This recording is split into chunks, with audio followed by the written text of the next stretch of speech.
Hello students, as you know we are doing the chapter Is Matter Around Us Pure, and we have already done it types of matter, that is pure matter, impure matter, and also we have covered types of mixtures where we did homogeneous, heterogeneous, following true solution, colloid and suspension. And now our topic is separating the components of mixture. So I told you what is the need of separating the components of mixture. Need इसकी क्या है? We have one or two useful components in a given mixture, and also along with it is unuseful or harmful component. So we need to separate out only useful component for us, then we have to discard the unuseful.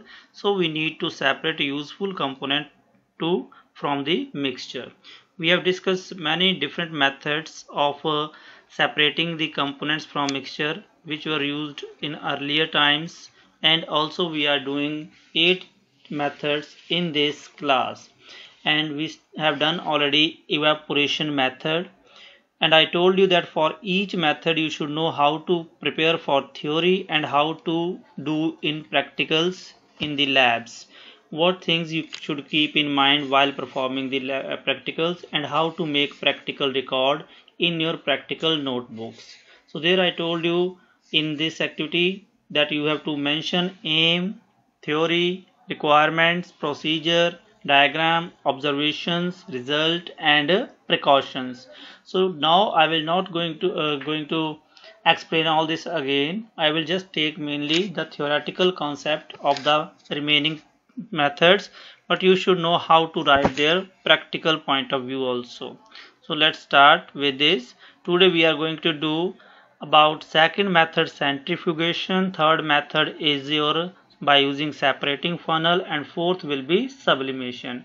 Remaining four we will take up in the next class. So like this question is, which method is used to separate cream from milk? Right the principle of the method use. तो ये theory point of view से question ऐसे आता है। हम घर में भी देखते हैं जब दही से मक्खन निकालना होता है तो हम उसको मधानी यूज करते हैं, मिल्क चर्नर यूज करते हैं, उससे मिल्क चर्निंग करते हैं कर्ड की। तो उससे क्या होता है, फैट जो होता है वो एक्चुअली सॉलिड पार्टिकल हैं और वो बहुत फाइन पार्टिकल होते हैं। हम किसी फिल्ट्रेशन से नहीं उसको कर सकते सेपरेट। फिल्ट्रेशन करने के टाइम वो जो दूध है या उसकी छाछ है उसके साथ ही रहते हैं बहुत फाइन होने की वजह से। सो उस केस में हम फिल्ट्रेशन ना कर पाएँ तो हम वहाँ पर सेंट्रीफ्यूगेशन करते हैं।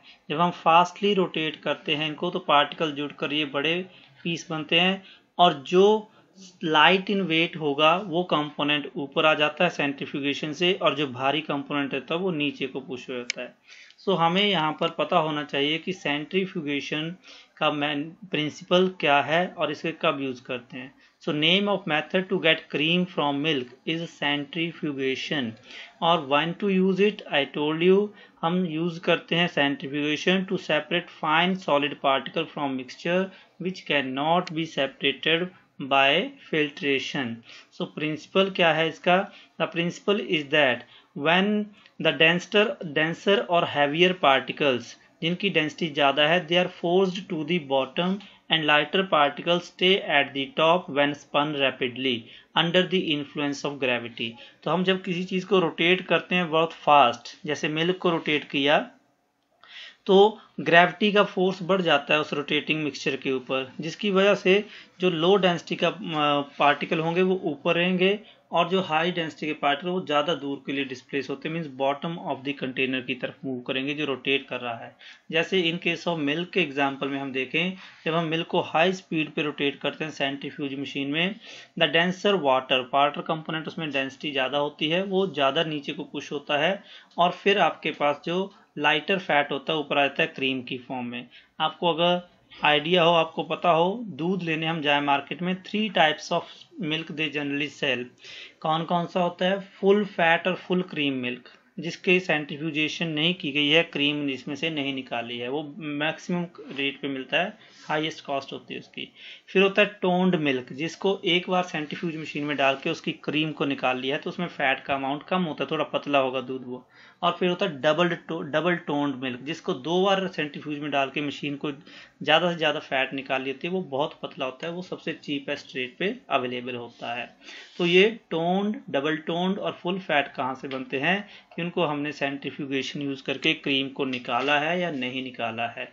So let's see this centrifugation further. ये होती है सेंट्रीफ्यूज मशीन, जिसको हम जनरली लैब में यूज़ करते हैं। तो इसमें इलेक्ट्रिक सप्लाई होती है, इंडिकेटर है उसका, और स्विच है इसकी स्पीड को कंट्रोल करने के लिए। अगर हम अंदर से देखें तो इसके अंदर टेस्ट ट्यूब्स रखी होती हैं जिनमें हम मिक्सचर का सैंपल डाल देते हैं, और जब हम इसको बहुत फास्टली रोटेट करते हैं तो ये फास्ट रोटेटिंग ट्यूब में जो ज़्यादा डेंसिटी वाला कंपोनेंट होगा मिक्सचर का, वो दूर को छिटकेगा, दूर को ज़्यादा पुश होगा ग्रेविटी की वजह से, रोटेशन फास्ट होने की वजह से। तो जिससे क्या होता है, डेंसर पार्टिकल टेस्ट ट्यूब के बॉटम की तरफ को पुश होता है और लाइटर पार्टिकल उसके ऊपर कलेक्ट हो जाते हैं। सो ये हमारे पास सेंट्रीफ्यूज मशीन होती है।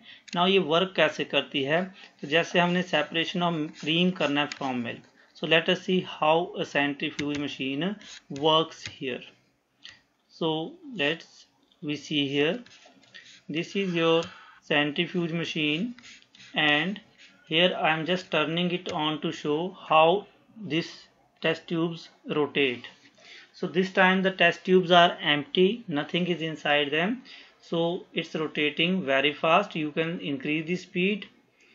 So when we will put now milk in it, we have to again rotate it, but that time milk will be in the test tube that will experience increased gravitational force. तो उस gravity की वजह से क्या होता है, जो आपका हैवी कंपोनेंट होगा वो टेस्ट ट्यूब में बॉटम की तरफ को पुश हो जाएगा, और लाइट जो फैट होता है वो उसके ऊपर ही तैरता रहेगा। So this is how it stops. Now I am going to pour milk. मैं इनमें 3 टेस्ट ट्यूब में काउ मिल्क डालूंगा। So here we are using cow milk, and you know cow milk में जो फैट होता है जनरली वो yellowish colour का होता है, तो वो हमें ईजिली दिख जाएगा।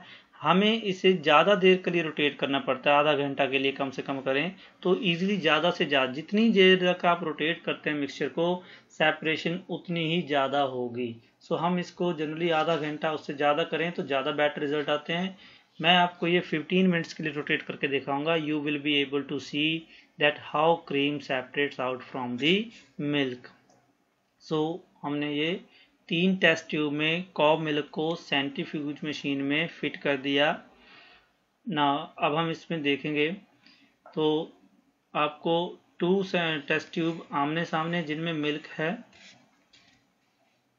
Here you can see 1, 2 और थर्ड मैंने साइड में रखी, इसमें थोड़ा हाफ तक फिल किया हुआ है, इसमें भी मिल्क प्रेजेंट है। नाउ मैंने सेंट्रीफ्यूज मशीन को ऑन कर दिया। You can see with milk it is rotating at very high speed. आप इसकी 1, 2, 3, 4 लेवल दिए स्पीड के, I am using it at second level only.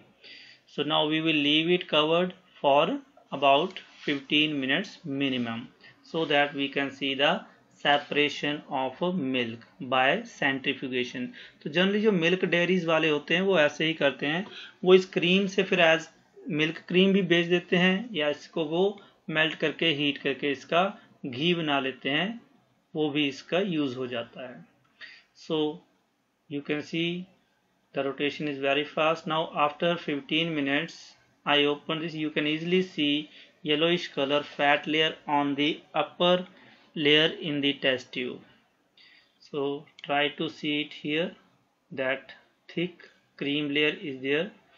When I will pour this milk, first light milk is coming out and you will be able to see एक छोटा सा टुकड़ा उसमें cream का भी गिरेगा, वो डाउन गिर गया। Now I will try to show it to you.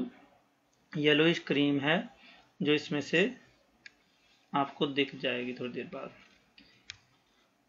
So I am trying to take it out, this cream layer which is in the beaker, and now we will see in the another test tube there also similarly some cream in the beaker also little bit. When I will pour this milk out of the beaker, you can again see some fat that has been separated out. So this is fat here. Let us see in the second test tube what is there.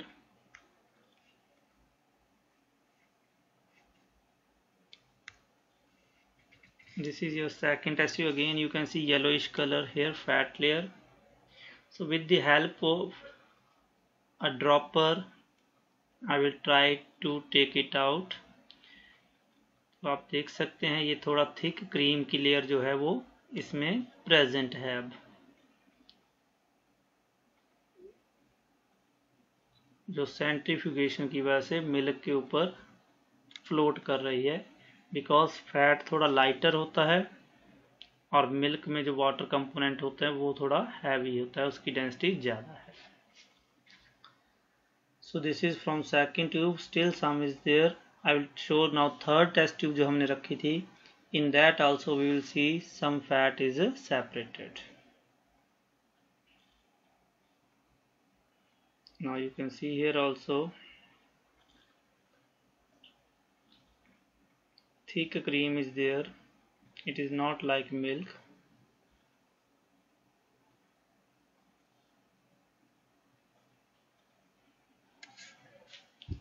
This is all about the now. So in this milk we used density जिसकी ज़्यादा थी वो water था। अगर curd use करते तो वे जिसे छाछ कहते हैं वो उसमें से अलग हो जाता है और बटर जो होता है मक्खन उसके ऊपर फ्लोर करता है।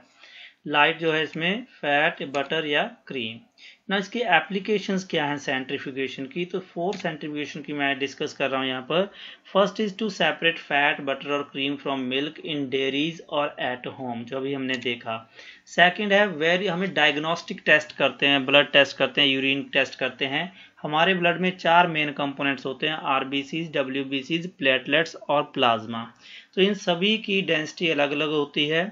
सो ब्लड टेस्ट करने के टाइम कई बार इनको हमें सेपरेट करना पड़ता है। Then we use centrifugation, blood के सैंपल को सेंट्रीफ्यूज मशीन में काफ़ी घंटों तक घुमाते हैं। All these 4 components get separate. आपने आजकल सुना भी होगा प्लाज्मा थेरेपी, तो उसमें एक पर्सन का प्लाज्मा दूसरे को दे सकते हैं। सिमिलरली यूरिन से भी कई बार कंपोनेंट्स निकालने के लिए उसमें जैसे क्रिस्टलाइट्स आ जाते हैं, उनको सेपरेट करने के लिए क्या करते हैं, उसका भी सेंट्रीफ्यूगेशन करना पड़ता है। थर्ड, जो सेल होते हैं, प्लांट सेल हैं या एनिमल सेल, उनमें बहुत सारे साइटोप्लाज्म के अंदर ऑर्गेनेलीज होते हैं, जैसे माइटोकॉन्ड्रिया है, गोल्जी बॉडी है, एंडोप्लाज्मिक रेटिकुलम है, राइबोसोम्स है, न्यूक्लियस है। तो जब स्टडी के लिए इनको सेपरेट करना हो, डीएनए को सेपरेट करना हो, तो क्रश्ड सेल के सैंपल्स को सेंट्रीफ्यूगेशन मशीन में काफ़ी दिनों तक रखते हैं। फिर ये सारे कंपोनेंट्स अपने अपने डेंसिटी के अकॉर्डिंग अलग अलग फ्रैक्शंस बना देते हैं। फोर्थ है जो हमारी वॉशिंग मशीन में ड्रायर होता है, क्लोथ ड्रायर। वेट क्लोथ्स को हम ड्रायर में डाल के, स्पिनर में डाल के बहुत हाई स्पीड पे रोटेट करते हैं। वाटर की डेंसिटी ज़्यादा होती है तो वो दूर को हटता है और कपड़ों से बाहर निकल जाता है। So it helps to dry the wet clothes in washing cloth machines. यहाँ से क्वेश्चन भी ऐसे आता है which method is used to, इनमें से कोई एक एप्लीकेशन में से उठा के डाल देते हैं and they will ask to write the principle. तो principle I already told you कि denser particles or denser component is pushed more towards bottom in the centrifugation machine and lighter particles stay at the upper layer when spun very rapidly, जब इसको बहुत ज़्यादा fast से rotate करते हैं। So next method we have, third method is separation by using a separating funnel. Now इसमें जैसे question आता है how will you separate kerosene और oil from its mixture with water, तो ये एक ऐसा क्वेश्चन बन सकता है। इसका प्रिंसिपल भी पूछ सकते हैं ना। कैरोसिन और वाटर में क्या रिलेशनशिप है, they are immiscible liquids. So in this method we use method of separating a mixture by using separating funnel when हमारे पास 2 या 2 से ज़्यादा डिफरेंट लिक्विड्स हैं which are immiscible and they are making the mixture.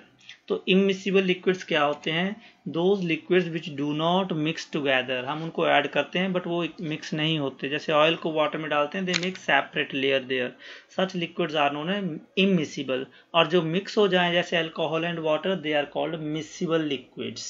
So principle क्या है इस मेथड का? The principle is immiscible liquids in mixture separate out in different layers depending on their respective relative densities when left for some time. मींस हम जब immiscible liquids को आपस में मिक्स करके कुछ टाइम के लिए अनडिस्टर्ब रख देते हैं तो अपनी अपनी डेंसिटी के अकॉर्डिंग वो अलग अलग लेयर बना लेते हैं, और जो लाइट डेंसिटी वाला होगा वो अपर लेयर में अलग हो जाता है सेपरेट, और जो हाई डेंसिटी का होता है वो लोअर लेयर में सेपरेट हो जाता है। तो ये इसका प्रिंसिपल है, वेरी इंपॉर्टेंट प्रिंसिपल जो कई बार आ सकता है। तो ये है सेपरेटिंग फनल। क्या होती है हमारे पास? एक ग्लास की कोन शेप फनल है जिसके ऊपर माउथ है जिसमें हम मिक्सचर पोर कर सकते हैं, और नीचे एक टैप है जिससे हम सेपरेट लेयर्स को इनको टेक आउट कर सकते हैं टैप को ऑन करके।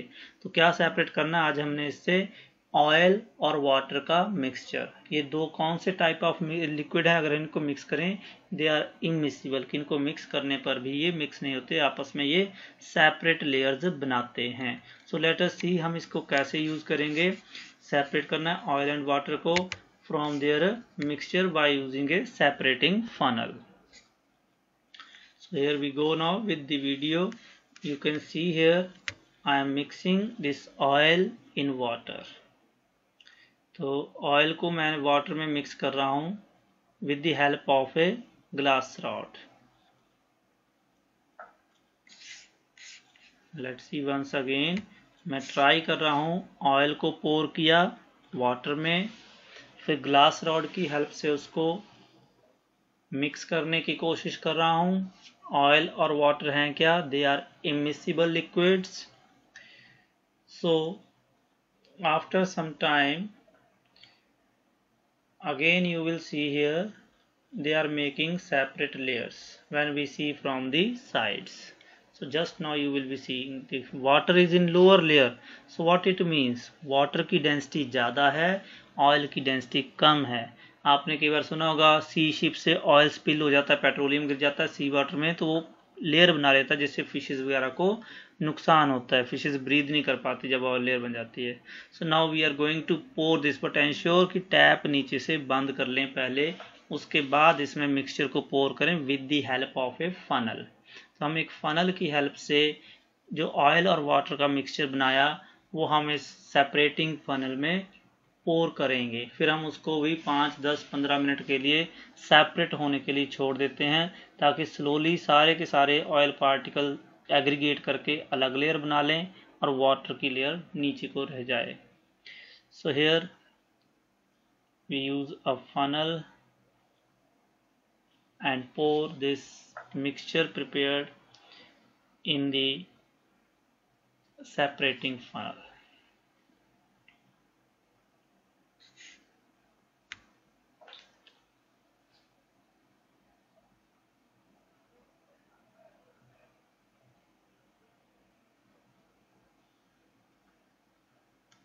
So as we are pouring it, you can see water started to move downward directions and it is starting to make a separate layer, but still some water oil droplets are there in water that take times. So we have to now close the mouth of the test tube, this for separating funnel, with its lid and leave it undisturbed for approximately 10 to 15 minutes. जितना ज़्यादा देर रखेंगे उतना better हमें result मिलता है, उतनी separation better होती है लेयर्स की। So after 10 to 15 minutes again we can see now water is very clear here and oil is all in the upper layer. Now we can take out it layer by layer. So first we will open the tap, but remember to remove the lid, because अगर lid नहीं होगा तो air अंदर नहीं जाएगा और suction बन जाएगा जिससे लिक्विड बाहर नहीं आता है। सो पहले लीड को हटाकर फिर टैप को ओपन करेंगे, नीचे एक बीकर रख लेंगे, स्लोली ओपन करेंगे। सडनली करेंगे तो आपसे हो सकता है ऑयल लेयर भी बीच आ सकती है। So we will slowly turn on this tap and we can see now water droplets are coming out. So we can open it more so that it takes a little lesser time.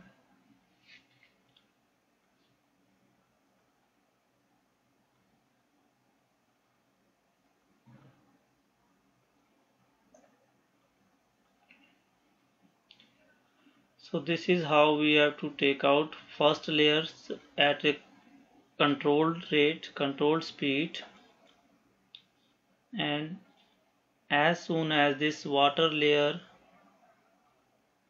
is finished in the separating funnel, we have to turn it off. So you need to be very careful here. थोड़ा सा water इसमें रह जाता है, then वो रहने देना है ताकि ऑयल बिल्कुल भी ना आए इसमें. So see here how I'm going to close. As I saw oil reach to the tap, I closed the tap, turned it off, and now हम एक नया बीकर लाएंगे बट ऑयल के लिए. बट उससे पहले एक और बीकर में थोड़ा सा पोर्शन डिस्कार्ड कर देते हैं जिसमें वाटर और ऑयल के बीच की लेयर का जंक्शन था, ताकि हमारे पास बिल्कुल भी वाटर ना आए इसमें. इसको डिस्कार्ड करने के बाद थर्ड बीकर में हम क्या करेंगे, जो ऑयल बच गई लेयर अब हम उसको इसमें से टैप आउट कर लेंगे, and then you can get both oil and water separated by using this separating funnel. So very simple. आपको लिखना आना चाहिए. Aim, theory, requirement, all this use करके जो मैंने फर्स्ट जो प्रीवियस वीडियो था उसमें बताए थे, सारे ही जो स्टेप्स हैं जो किसी हमें प्रैक्टिकल और एक्टिविटी को नोट डाउन करने के टाइम ध्यान रखना होता है जिन चीज़ों का. So here we got oil also in a separate beaker. Now, so here we have diagram to draw. Low density liquid will be in upper layer, high density will be in the lower layer. Then we can use tap to take these layers in separate beakers out of the separating funnels. Now applications क्या हैं, तो दो application हमने यहाँ याद करनी जो book में दे रखी हैं आपके. एक है to separate mixture of oil and water which are immiscible. Second होता है आपके पास to separate lighter slag. Slag क्या होता है, इम्प्योरिटी जिनकी डेंसिटी कम होती है, जैसे मिट्टी के पार्टिकल आगे, from denser molten iron during extraction of iron from ore in the furnace. जो लोहे की भट्टी होती है जहाँ लोहे की धातु जो है ओर से, लोहे की ओर से आयरन ओर से आयरन को एक्सट्रैक्ट करते हैं, तो वो इसको बहुत हाई टेम्परेचर पे होता है जिससे आयरन जो है मेल्ट होकर नीचे को फ्लो करता है. और बट साथ में उसमें अर्धी इम्प्योरिटी भी आ जाती है थोड़ी सी, तो उस जो डस्ट पार्टिकल वगैरह ऐसे इम्प्योरिटीज आयरन के साथ आ रही हैं उनकी डेंसिटी लो होती है. सो आयरन नीचे की लेयर बना लेगा जैसे हमारे पास सेपरेटिंग फनल में वाटर बनाता है, और जो स्लैग लाइट है वो ऊपर तैरता है. इसको कुछ टाइम के लिए ऐसे रहने देते हैं ताकि सारा का सारा आयरन नीचे मूव कर जाए और सारी की सारी इम्प्योरिटीज ऊपर फ्लोट होना शुरू हो जाए. Then we take out slag in from different tap and iron from a different tap. तो दो एप्लीकेशंस हैं ये सेपरेटिंग फनल की, ऑयल एंड वाटर को सेपरेट करना, और सेकंड आपके पास कौन सी है, आयरन को, मोल्टन आयरन को स्लैग से सेपरेट करना in iron furnace, blast furnace भी बोलते हैं इसको. And we have fourth method that is sublimation. तो मेथड को जानने से पहले हमें पता होना चाहिए सब्लिमेशन क्या होता है. तो सब्लिमेशन इज ए प्रोसेस जिसमें हम जब किसी सॉलिड को हीट करें तो वो डायरेक्टली गैस में चेंज हो जाए, और उस गैस वेपर्स को अगर हम कूल करें तो वो डायरेक्टली सॉलिड में चेंज हो जाए without changing into liquid phase. Mean जब हमने सॉलिड को हीट किया तो बिना मेल्ट हुए डायरेक्टली गैस में चला जाए, शेड चेंज हो जाए, और जब हम उस गैस वेपर को कूल करें तो लिक्विड ना बन के डायरेक्टली सॉलिड बन जाए. दोनों को हम सब्लिमेशन भी कहते हैं. दूसरी एक टर्म भी यूज की जाती है, solid to change into gas directly, वो सब्लिमेशन है. और गैस टू सॉलिड जो चेंज करता है इसके लिए वर्ड यूज करते हैं डिपोजिशन, डिपॉजिट होना. तो forward is solid to gas sublimation, reverse that is gas to solid on cooling is deposition, deposit होना. सो सब्लिमेशन के लिए हमारे पास जो सब्सटेंस सॉलिड से सीधा गैस में चेंज हो जाए हीट को, they are called sublimable substances. इनके एग्जांपल वेरी इंपॉर्टेंट है, 5 एग्जांपल्स हैं. Camphor, naphthalene, iodine. कैम्फर क्या होता है, कपूर जो मंदिरों में जोत वगैरह करते हुए जलाते हैं, वो मेल्ट नहीं होता, सीधा वेपर की फॉर्म में बर्न करता है. नेफ्थलीन बॉल जो हम कपड़ों में डालते हैं, फिनाइल की गोलियां की कीड़ा ना लगे कपड़ों में, तो वो नेफ्थलीन बॉल कभी मेल्ट नहीं होती हैं, स्लोली उनमें से फ्रेगरेंस निकलती रहती है जिससे कीड़े वगैरह कपड़ों में नहीं लगते. आयोडीन, इसको हम करके भी देखेंगे कि कैसे ये डायरेक्टली सॉलिड से गैस में होता है. सॉलिड कार्बन डाइऑक्साइड जिसे ड्राई आइस भी कहते हैं, कहाँ होती है ये, डांसिंग फ्लोर्स होते हैं, डांस फ्लोर्स, तो वहाँ पे अगर आप देखें जो धुआं सा दिखाते हैं वो एक्चुअली सॉलिड कार्बन डाइऑक्साइड के बक्से को खोल देते हैं और उसमें से स्लोली जो है आपके पास ये वेपर्स निकलते हैं कार्बन डाइऑक्साइड के, जो फ्यूम्स की तरह, धुएं की तरह अपीयरेंस देते हैं। और last is ammonium chloride NH4Cl, ये भी हमने करके देखना है। So what are sublimable substances? The substances which on heating directly change from solid to gas are known as sublimable substances. एक और एग्जांपल दिया है आपका, वो है एंथ्रासीन, आपकी बुक में रखा है, वो भी आप याद कर सकते हैं। So here it is dry ice, जिसे बोलते हैं कार्बन डाइऑक्साइड सॉलिडिफाइड।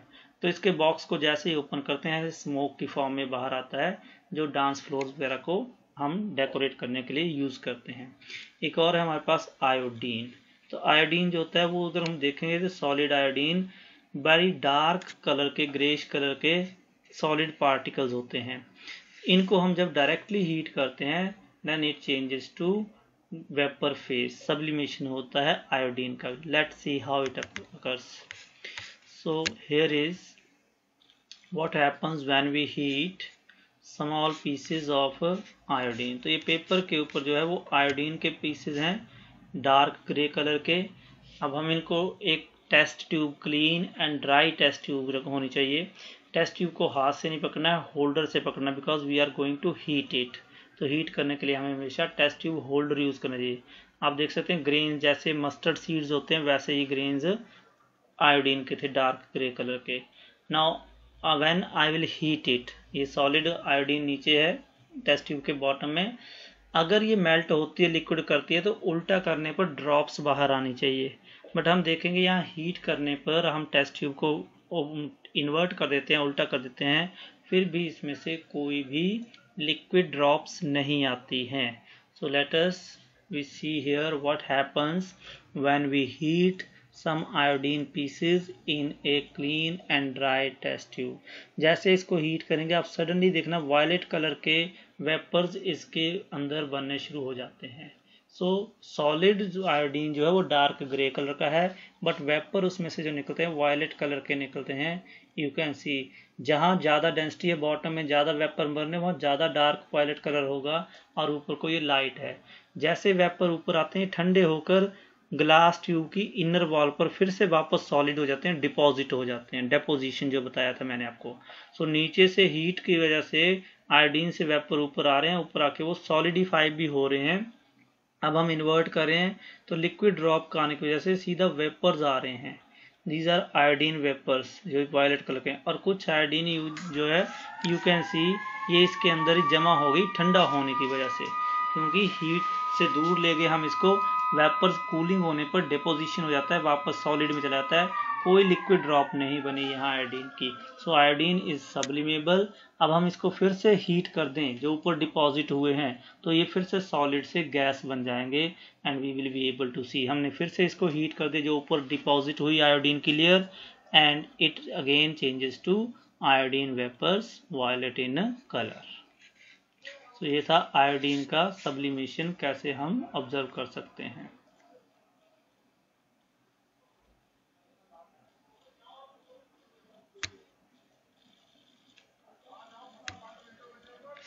चलिए, तो ये था आयोडीन का सब्लिमेशन। नाउ आपने लैब में कैसे करना है, कौन सा क्वेश्चन यूज करते हैं हम, how will you separate sodium chloride that is common salt जिसे हम खाते हैं and ammonium chloride from their mixture. तो सब्लिमेशन कब यूज करना है, when we have a mixture of two solids but one solid should be sublimable, other solid should be non sublimable, तभी हम इसको यूज कर सकते हैं मेथड को। बिकॉज इन दो, ये जो हमने मिक्सचर यूज किया ऊपर, इसमें अमोनियम क्लोराइड है that is sublimable solid, whereas जो सोडियम क्लोराइड या कॉमन सॉल्ट है वो नॉन सब्लिमेबल सॉलिड होता है। सो कब हम यूज करते हैं, to separate a mixture of two solid when one solid is sublimable and the other is non sublimable. Principle क्या है इसका, प्रिंसिपल इसका यही है कि on heating a mixture of sublimable solid with non sublimable solid, the sublimable substance vaporises and forms a layer on inner surface of the funnel. जैसे हमने test tube में देखा, जैसे वेपर ऊपर आयोडीन के वहां पर वो डिपॉजिट हो जाते हैं, तो यही इसका। And non sublimable solid remains in the china dish only where we are heating it forms residue. क्योंकि सोडियम क्लोराइड के वेपर्स नहीं बनेंगे, वो नॉन सब्लिमेबल है। अमोनियम क्लोराइड के वेपर्स बनते हैं वो ऊपर को राइज करते हैं, तो हम एक फनल रख देते हैं ऊपर जिसकी इनर सरफेस के ऊपर वहां पे डिपोजिशन हो जाती है and we can get from there sodium ammonium chloride.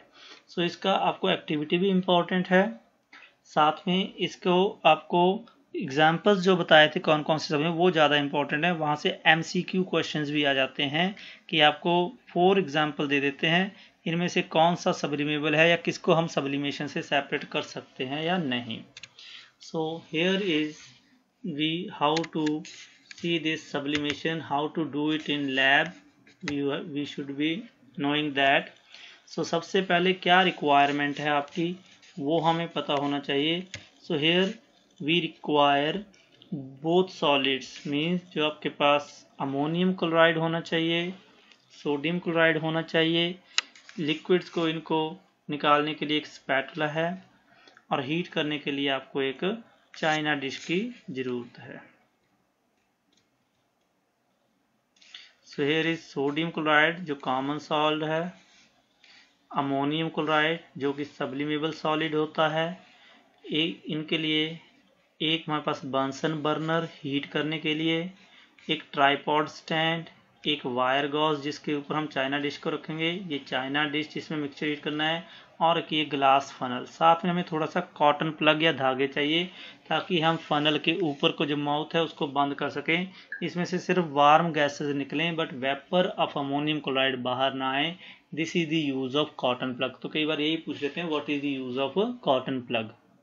तो now we are going to take out approximately 5 gram आपने अमोनियम क्लोराइड स्पैटुला की हेल्प से एक पैट्री डिश में निकाल लेना है। सो 5 ग्राम के करीब हम इसमें अमोनियम क्लोराइड ले रहे हैं, 5 ग्राम के करीब ही हमने इसमें डालना है sodium chloride. So generally we should try to use separate spatula here, दो अलग अलग सब्सटेंस हैं। तो नमक को भी हमने लगभग 5 ग्राम निकाल लिया। दोनों को क्लोज से देखेंगे तो अमोनियम क्लोराइड थोड़ा ज़्यादा वाइट होता है सोडियम क्लोराइड से, और पार्टिकल अमोनियम क्लोराइड के थोड़े छोटे होते हैं। अब हमने दोनों को मिक्स कर देना है, सोडियम क्लोराइड को अमोनियम क्लोराइड में स्पैटुला की हेल्प से मिक्स कर दिया। You can not differentiate no, वो एक जैसे लिखने लगेंगे। This is mixture of ammonium chloride and sodium chloride. अब हमने इसको एक चाइना डिश में पोर किया, फिर एक वायर गॉज को ट्राइपॉड स्टैंड में रखा जिसके नीचे बर्नर था, उसके ऊपर हमने चाइना डिश को रख दिया, और हमने ग्लास फनल को इन्वर्टेड रखना है इसके ऊपर उल्टा, ताकि ग्लास फनल के अंदर की लेयर पर वाइट लेयर अमोनियम क्लोराइड की डिपॉजिट हो सके। वह प्लास्टिक फनल नहीं यूज करना, वो मेल्ट कर जाता है। कई बार स्टूडेंट प्लास्टिक फनल यूज कर लेते हैं, वो मेल्ट हो जाएगी ना। इसके फनल का जो माउथ है उसको हमने कॉटन से थोड़ा बंद कर देना है, कॉटन प्लग लगा देना है यहाँ पर, ताकि इसमें से अमोनियम क्लोराइड के वेपर्स जो हैं वो बाहर ना निकलें। तो ये सेटअप आपको सारा समझ आना चाहिए। इसकी डायग्राम भी और लेवलिंग भी आप एज इट इज कर सकते हैं। So let us see what we have arranged here. सबसे नीचे एक बंसन बर्नर है, यहाँ पर साइड में ट्राइपॉड स्टैंड है, वायर गॉज है, फिर एक चाइना डिश है, चाइना डिश के अंदर वो मिक्सचर है, यहाँ ग्लास फनल है, और ग्लास फनल के माउथ के ऊपर कॉटन प्लग है। तो ये आपका अरेंजमेंट होता है। अब आप इसको हीट करेंगे तो इसमें वाइट फ्यूम्स जो हैं वो दिखने शुरू हो जाएंगे अमोनियम क्लोराइड के, जो फिर एक लेयर की फॉर्म में अंदर की सरफेस पे डिपॉजिट हो जाएंगे। ठंडा होने के बाद हम उसको सेपरेट कर सकते हैं, लेयर को, वाइट लेयर जो है वो हम ऑब्टेन कर सकते हैं। अमोनियम क्लोराइड सेपरेट हो जाएगा और सोडियम क्लोराइड जो है वो चाइना डिश में रह जाएगा, बिकॉज सोडियम क्लोराइड जो है वो सब्लिमेबल नहीं है। फिर आपने एक डायग्राम ड्रॉ करनी है, लेबलिंग प्रॉपर करनी है। सम टाइम क्वेश्चन कैसे आता है वो सारी लेबलिंग कर देते हैं, सिर्फ यहाँ जो व्हाइट लेयर लिखा है सॉलिडिफाइड अमोनियम क्लोराइड यहाँ लिख देंगे X, और पूछेंगे what is this X here. तो आपको पता होना चाहिए कि सोडियम क्लोराइड नहीं हो सकता, वो नॉन सब्लिमेबल है। ये अमोनियम क्लोराइड की लेयर होगी जो कि सब्लिमेबल इन नेचर है। So this was about the process how we do labeling of the diagram। नीचे हमने लिखा है फिगर, थर्ड एक्सपेरिमेंट कर रहे हैं तो उसका 3.1 सब्लिमेशन। नाउ एप्लीकेशन क्या है सब्लिमेशन रिएक्शन की, to separate solid sublimable solid from mixture with non sublimable solid. Example, ammonium chloride को सेपरेट करना है from sodium chloride. So MCQs आते हैं, मैंने ऑलरेडी बता दिया, ऑप्शन दी होती हैं जिनमें 4 में से एक सब्लिमेबल होगा, बाकी नॉन सब्लिमेबल। फिर आपसे पूछ लेंगे which of these can be obtained by sublimation, तो आपको आइडेंटिफाई करना है। तो 5 में कौन से एग्जाम्पल बताए मैंने, कैम्फर है, नेफ्थलीन है, आयोडीन है, ड्राई आइस है, अमोनियम क्लोराइड है और एक एंथ्रासीन है, ANTHRACENE, anthracene. Then how will you, ये क्वेश्चन आता है, how will you separate sodium chloride and ammonium chloride from their mixture, write the principle involve. तो प्रिंसिपल क्या है यहाँ पे, on heating the mixture sublimable substance forms the vapours which deposit on the inner layer of funnel and non-sublimable solid sodium chloride remains in the china dish as residue। सो ये थे हमारे पास 3 method नए किए हमने। अगेन आपने जैसे पहले एक टेबल बना रहे हैं रिवीजन टेबल, उसमें ये ऐड कर देनी information, name of method, principle based on which and applications इसकी क्या क्या हैं, और लास्ट में रीजनिंग क्वेश्चन जो मैंने आपको बीच में बताया वो भी आप इसमें ऐड कर सकते हैं। Thank you, have a nice